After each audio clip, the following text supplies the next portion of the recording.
Welcome back. In this video, I'm going to talk about the properties of quadrilaterals, and I'm going to go into greater depth than I went into in the previous video. Previously, we just defined the different types of quadrilaterals that we would be working with most commonly: the parallelogram, the rectangle, square, the rhombus, etc. But now we're going to define their properties in greater detail. And I'll give you all the notes here that you're going to need, and I'll walk you through this one by one. But I would encourage you, strongly encourage you, maybe after this video is over or in a day or two, to get some note cards, maybe 6, index cards, one for each type of these, so you can use that to memorize the properties of these quadrilaterals. So on one note card, you might write parallelogram and write all the properties down, and on the flip side you might have the tick marks indicating what those properties are. And so you can study those and practice those using note cards. I think that's a very, very valuable study tool. So let's talk about quadrilaterals, or these specific quadrilaterals. Keep in mind we're working with any 4-sided polygon here. So the first one was parallelogram. You may remember a parallelogram is a quadrilateral in which both pairs of opposite sides were parallel.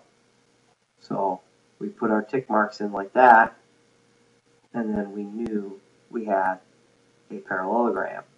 But there are some other properties of the parallelogram as well, and that the next one would be that the opposite sides are congruent. So it might look something like that as well. Both pairs of opposite sides are parallel. Both pairs of opposite sides are congruent. The opposite angles are congruent.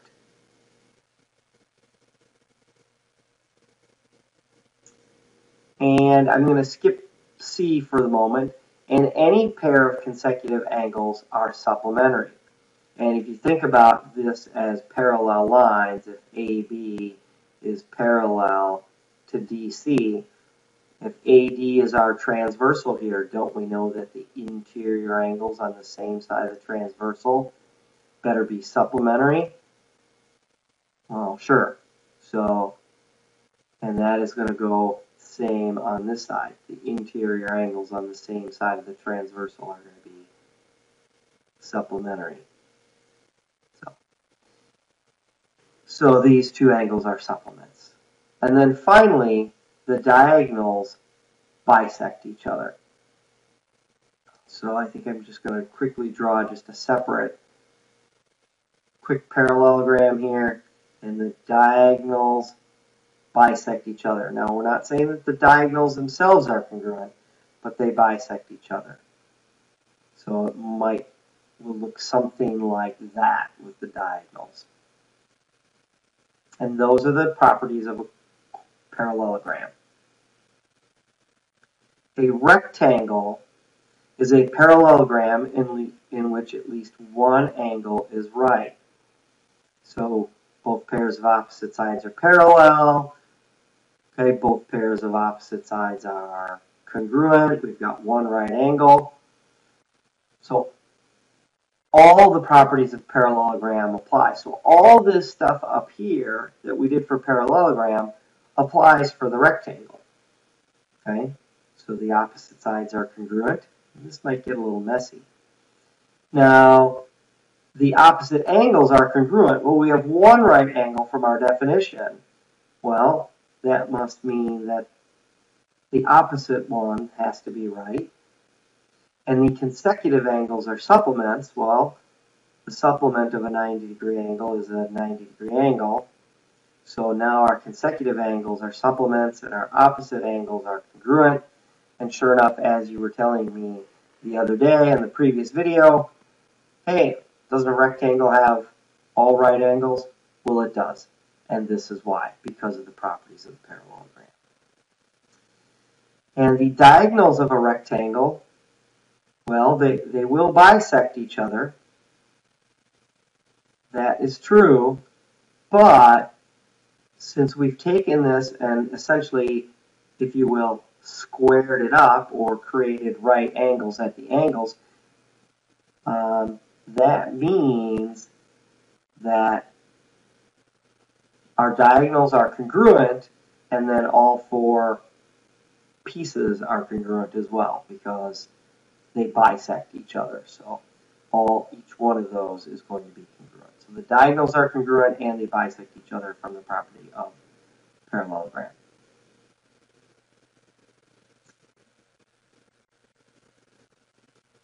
I'm going to go to Kite. A kite is a quadrilateral in which two disjoint pairs of consecutive sides are congruent. So we had something like that yesterday with our kite. Okay, so that's our kite. Well, the diagonals of the kite are perpendicular. That's about as straight a line as I'm going to be able to draw. So the diagonals are perpendicular. So we've got right angles here where the diagonals meet.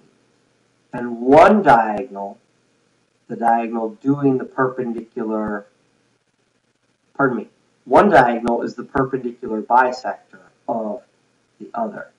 So let's say we've got kite ACBD. So one diagonal is the perpendicular bisector of the other.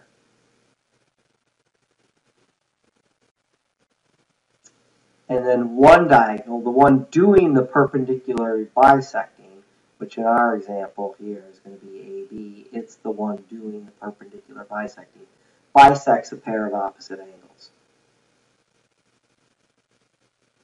Okay?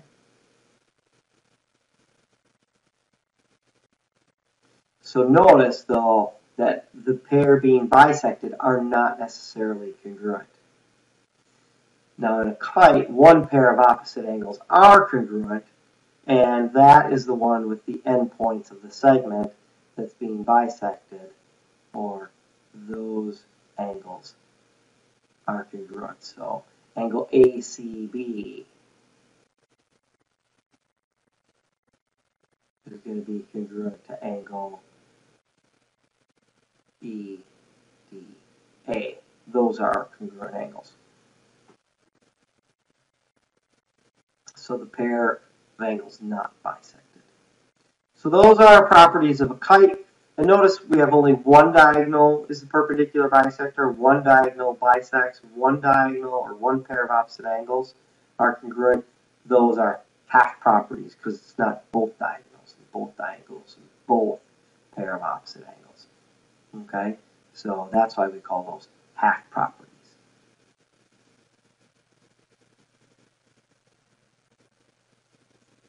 A rhombus is a parallelogram, so that falls in our parallelogram family. So all the properties of a parallelogram apply. And hopefully you're already seeing the importance of memorizing those properties of parallelogram because so many of the things we're working with are going to be parallelograms and you're going to need to be familiar with those properties. So all the properties of a parallelogram apply. So both pairs of opposite sides are parallel. Okay. The opposite sides are congruent. The opposite angles are congruent. Consecutive angles are supplementary. The diagonals bisect each other. So that's our properties of a parallelogram. Then all the properties of a kite apply. So all those half properties become full properties. So now all of a sudden, our diagonals are perpendicular bisectors of each other. So all my sides end up being congruent because we need consecutive sides congruent, so that ends up where all four sides are congruent. The diagonals bisect the opposite angles, so all these angles get bisected. And the diagonals divide the rhombus into four congruent right triangles. So each of these four triangles are congruent right triangles. So those are your properties of a rhombus. And I think at this point, too, you're starting to see the benefit of having note cards in which to study each of these from.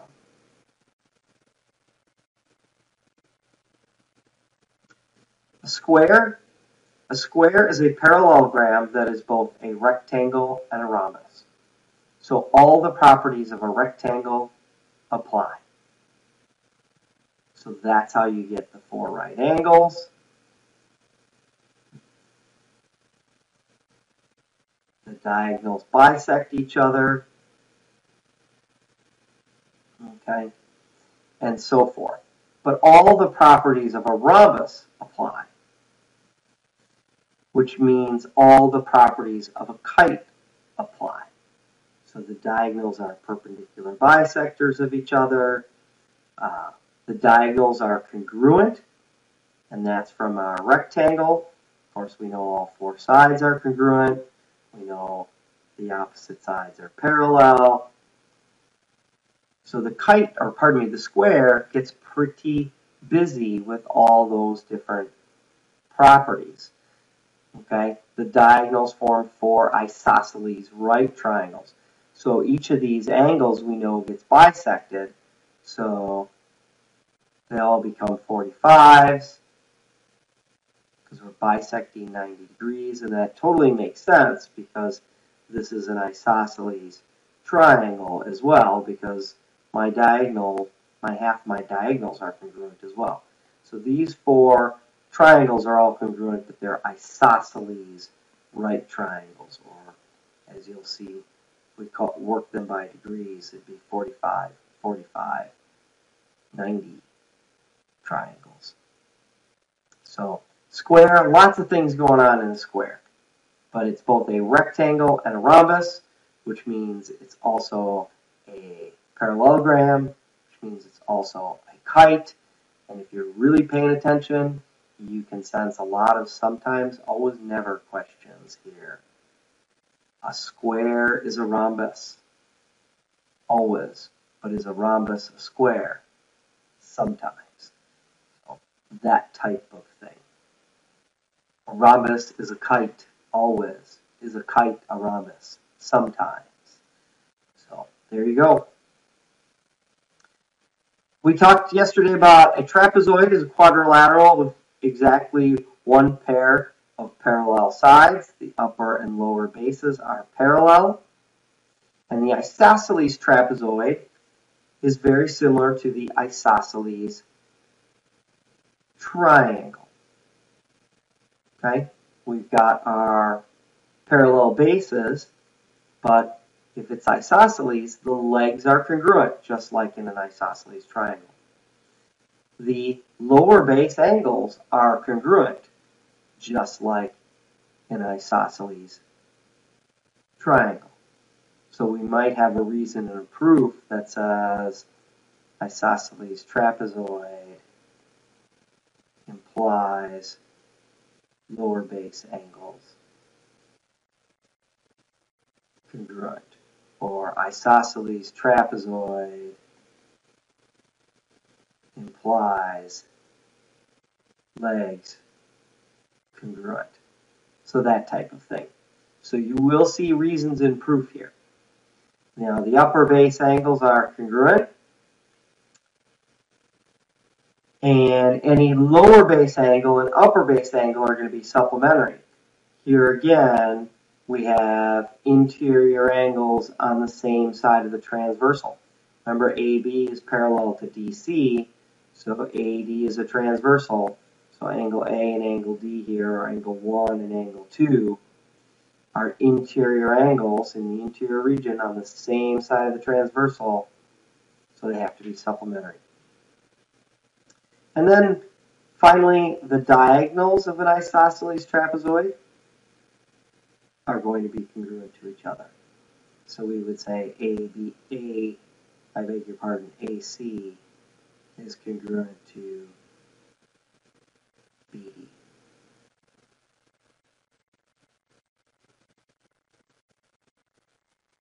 All right, so let's take a look at that sample problem. We're given that ABCD is a parallelogram, so they'll just give you the shape that it's a parallelogram. So that's our figure here. And angle GHA is congruent to angle FEC, and HB is congruent to DE. And we want to get GH, so that segment there, congruent to EF. Well, looking at what we have here, there's a good possibility we are going to want to prove congruent triangles and then use CPCTC. That might work for us to get these two triangles congruent. And then we'll use our properties of a parallelogram to help us do that or get us going there. However, since ABCD is a parallelogram, the question is, which properties of a parallelogram do we use? Do we use the fact that the opposite angles are congruent or the consecutive angles are supplementary? I'm not sure that's going to help us a whole lot. Is DA parallel to CB a true statement? Because opposite sides of a parallelogram are parallel? Yeah. And not sure how that's going to help us. Because the fact that these are parallel doesn't really do anything for these triangles. So we want to use the properties of a parallelogram that are going to help us. And one thing I see is I can get AH congruent to EC by doing some subtraction. So I know that AB is congruent to DC, and the reason is a parallelogram implies opposite sides congruent. So if I have a parallelogram, then the opposite sides are congruent. So I have that whole segment is congruent to that whole segment. Well, because of that, I can get EC congruent to HA. I do a little subtraction there.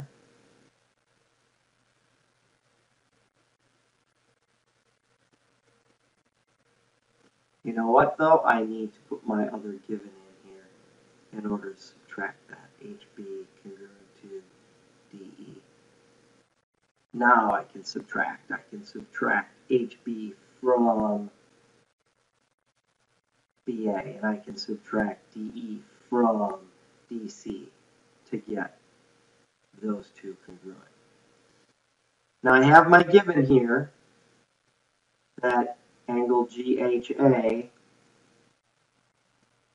is congruent to angle FEC. And I don't know about you, but I see a chance at angle side angle. I can't do side angle side because GH is the side I'm trying to prove. So my best bet is angle side angle. And I can get angle 1 congruent to angle 2. These are alternate interior angles. And fortunately, because I have a parallelogram, I also know that AB is parallel to DC. And that would be a separate reason. Parallelogram implies opposite sides parallel. So now, since these two sides are parallel, make sure I have the right sides. Yep, AB and DC. That would make angle 1 congruent to angle 2, because parallel lines imply the alternate interior angles are congruent. So you can see here where our properties of parallelogram are going to help us out.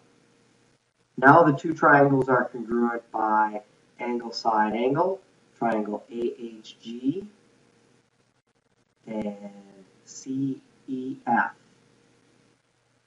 Triangle AHG is congruent to triangle CEF, and watch your correspondence there. Boy, I started numbering pretty poorly here. This is 5, this is 6, 7, by angle, side, angle, in steps 7, 4, and 3. And then finally, we are home free. We've got GH congruent to EF by corresponding parts of congruent triangles are congruent, or CPCTC. So there's a good sample problem for us, an example of how we use the properties of a parallelogram to help us prove either triangles congruent or some other things. And we'll get some more practice with that when I see you in class.